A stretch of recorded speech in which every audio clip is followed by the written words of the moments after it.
guys, it's Grace. And I'm Logan. And today it is like Christmas in July right now, so we're here at a reindeer ranch. I've never seen a real reindeer before in real life, so let's go see them. Bye-bye.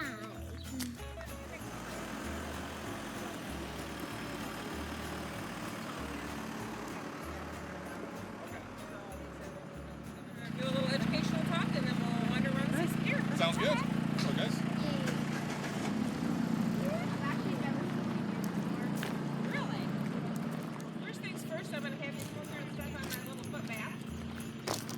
Just want to get so the bottom of your feet get wet. And it'll just help sanitize the bottom of your shoes. Alright, okay, go ahead and hop over there. Must be on a little bit of a slope there again.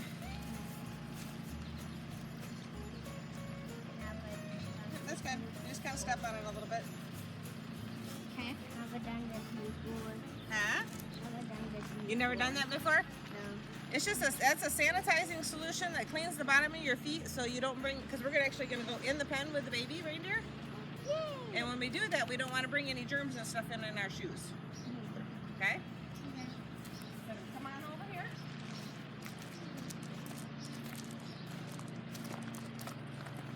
So this is a touchy-feely part, right along with the rest of the reindeer. But what I'm going to do is I'm going to teach you a little bit about the reindeer and where they come from, and then we're going to go see some of the deer. Okay.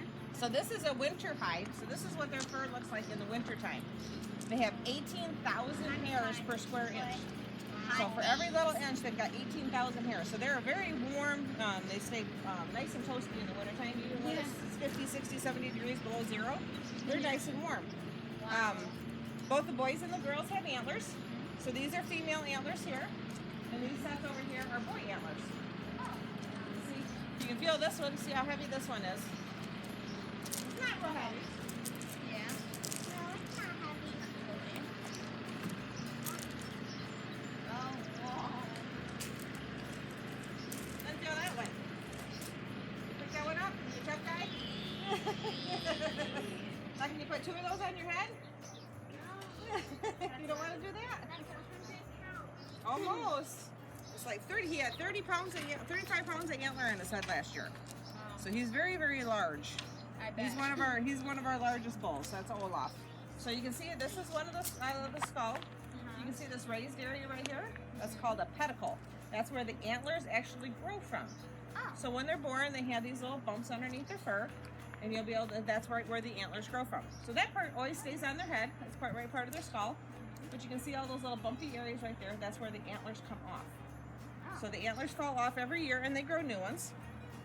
So you can see with this one, you can see this bottom area there, where it's just, it almost looks like a Velcro, and you can kind of see that's where it was attached to the head.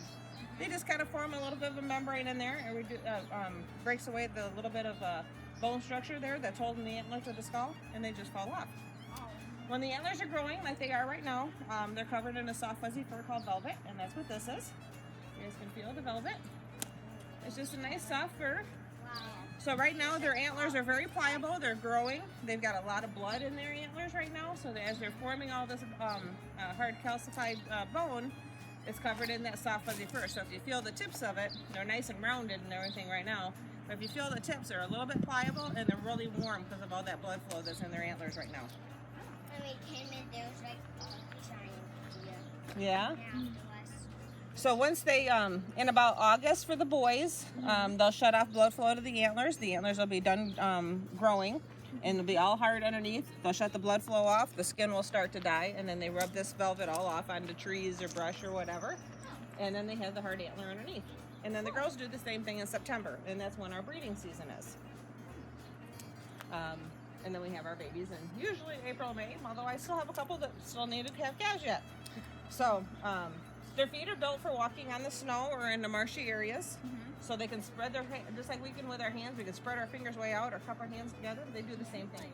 In like the summers and then the winters, like their hooves change. Yep, the hardness of their hooves will change, and they're a lot more pliable, so they're able to, in the summertime, they're walking through a lot of water and a lot of marshy areas, and the ground is just real bumpy, bumpity-bump, and it's really hard to just walk in. So their feet kind of conform to that a little bit. Yeah, and then I kind of read about that. Yeah, and then in the wintertime, they're a little harder, but they can still spread them out, and it works very much like a snowshoe. And they actually use the dew claws back here in the back also. And there they can put their foot together, just like we can cup our hands and dig through the snow. So that's how they dig through the snow. What do you guys notice underneath there? What's underneath their feet? What's all this stuff right here? Sure. You guys got fur on your feet? No. You don't? Are you sure? No. So they grow that fur that grows in between their toes, and it covers up the pad of their foot. That helps gives them traction, just like our boots would do for us in the wintertime. Oh. So it helps them to be able to walk through an icy surf. Do you have any more questions about the reindeer? Well, how do you like take care of all of them? How do I take care of them all? This is my full-time job. They get right now I'm feeding the babies 3 times a day. They're getting bottles every 3 times a day. So morning, afternoon, and evening. When they were first off mom, I was doing every hour and a half to 2 hours. Wow. So it's all night long, all day long. So that takes a lot of work to do that part of it. The adult ones are actually pretty easy to take care of as long as they're healthy and are doing well. I just give them their self-feeders, so just like you could with a dog or a cat, and put feed out for them and they just eat what they want when they want. That's how the reindeer eat. So since my feeders are, I've been able to keep them covered up so the birds and stuff like that stay out of them. I can just put feed out there and they all pretty much eat everything I give them in a day. So I really only feed them like once a day or twice a day. But you got to clean barns and clean their pastures and all that kind of fun stuff too, which takes a lot of work. So, but it's easier. We've got 4 horses, and I'd rather take care of the reindeer than the horses. The horses are a lot more work. All right, so we will go around and we're going to wander down and see some of the adult deer, and then we'll go back in and go into the barn and we'll see the babies and the rest of the adults. Yay. So we're going to wander right down this way. Follow the driveway around. Yeah, going to go right down to this barn right down here. So the little guys in this pen are last year's calves. There's 3 females and a boy. And the boy's actually got one of the smaller sets of antlers. Hi, buddies. This is the boy right here. This is Mr. Ed. Okay. This is Paisley. We have Gigi and Princess. And this is Sven. So they only have about 8 teeth in the front, on the bottom.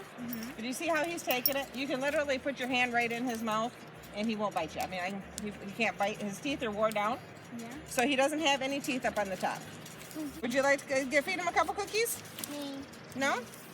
So you just take the cookie, and like I said, he can't bite you, so you just stick it right up there, and he'll grab it with his lips. Okay.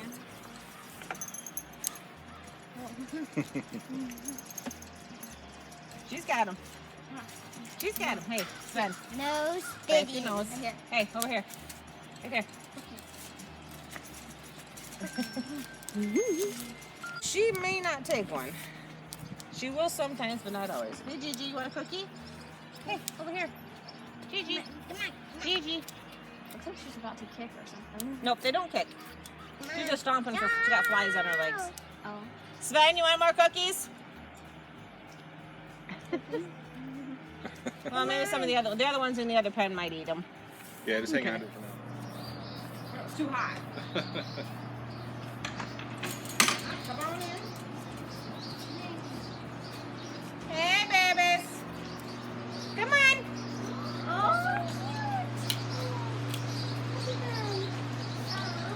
Babies. They're in the front of their fan, and that's what they want to move. Oh, let me get my light on.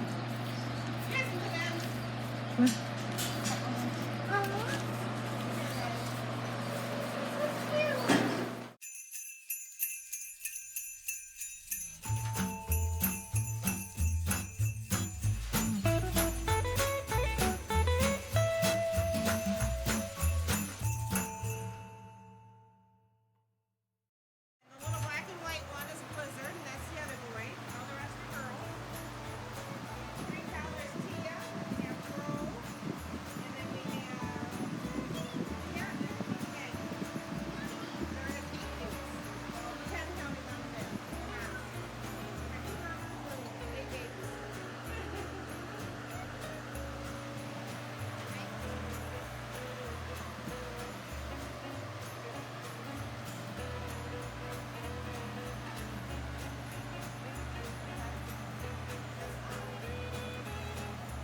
say there's 3 types of reindeer. There's Scandinavian, Siberian, and Mongolian.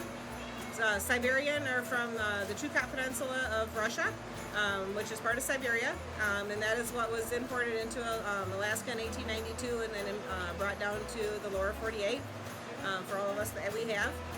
The Scandinavian deer are quite a bit smaller. The Siberian deer are actually made more for muscle mass. Was kind of a meat production, just like we would do cattle out west. The Scandinavian deer are quite a bit smaller. They still use them for meat and for milking. They do produce a little bit more milk than some of the other breeds of reindeer. But the people live right with them and they're nomadic and travel with the deer. That's mostly in Norway, Sweden, a little bit of Finland.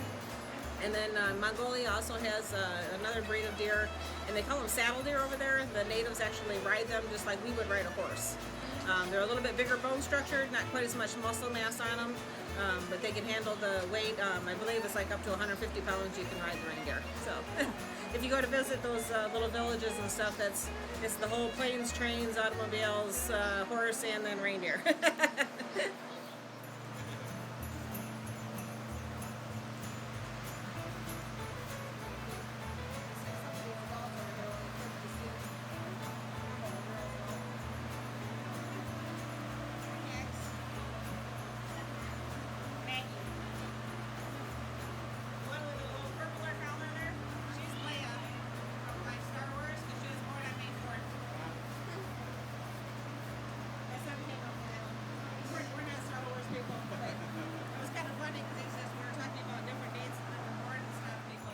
Alright guys, we hope you liked this video. If you did, smash that like button, turn on notifications, and subscribe. Thanks for watching. Bye!